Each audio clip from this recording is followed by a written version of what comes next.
नमस्ते, फेरि अर्को सक्सेस स्टोरी लिएर आएको छु है। उहाँ चाहिँ 34 वर्षको हुनुहुन्छ र श्रीमान चाहिँ 38 वर्षको है।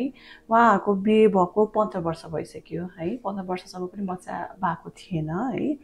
श्रीमान चाहिँ एकदमै व्यस्त आफ्नो काममा होइन, र लगभग 1-1.5 वर्ष अगाडि चाहिँ आफ्नो जाँच गराउँदाखेरि होइन, शुक्रकृत वीर्यमा चाहिँ शुक्रकृतको मात्रा थिँदै थिएन। अजियोस्पर्मिया भन्छौँ हामी मेडिकल टर्ममा होइन। सो त्यस्तो थियो। अनि त्यसपछि अब उहाँलाई चाहिँ विभिन्न ठाउँमा चाहिँ आइभीएफको लागि नै काउन्सिलिङ गर्नुभयो होइन। र कतिपय ठाउँमा भनौँ न डोनर आइयुआई पनि भन्छौँ, डोनरबाट गर्ने प्रोसेसहरू पनि काउन्सिलिङ भएको थियो। तर उहाँले चाहिँ आफ्नैबाट गर्ने भन्ने सोचमा हुनुहुन्थ्यो र हाम्रोमा पनि आउनुभयो। हामीले जाँच गऱ्यौँ होइन। अब श्रीमानको ब्लड टेस्टहरू, हर्मोन टेस्टहरू, अल्ट्रासाउन्डहरू सबै गऱ्यौँ होइन।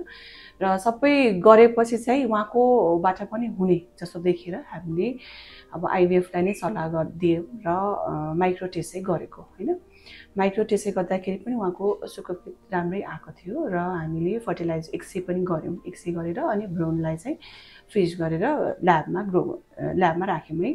र त्यसपछि हामीले अब उहाँकोमा ट्रान्सफर पनि गऱ्यौँ भ्रूणलाई। र अब ट्रान्सफर गरेपछि पोजिटिभ आएर चाहिँ अहिले चाहिँ बच्चा 6 हप्ताको भएको छ र बच्चाको मुटुको धड्कन पनि राम्ररी आइसक्यो।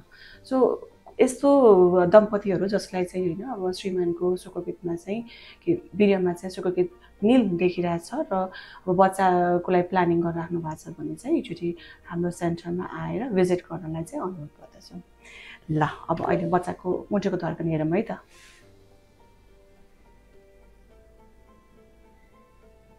सो बच्चा 6 हप्ताको भइसक्यो र यहाँ बच्चाको मुटुको धड्कन पनि देखिसक्यौँ र धेरै धेरै बधाई छ उहाँ दुवैजनालाई, कपाललाई है।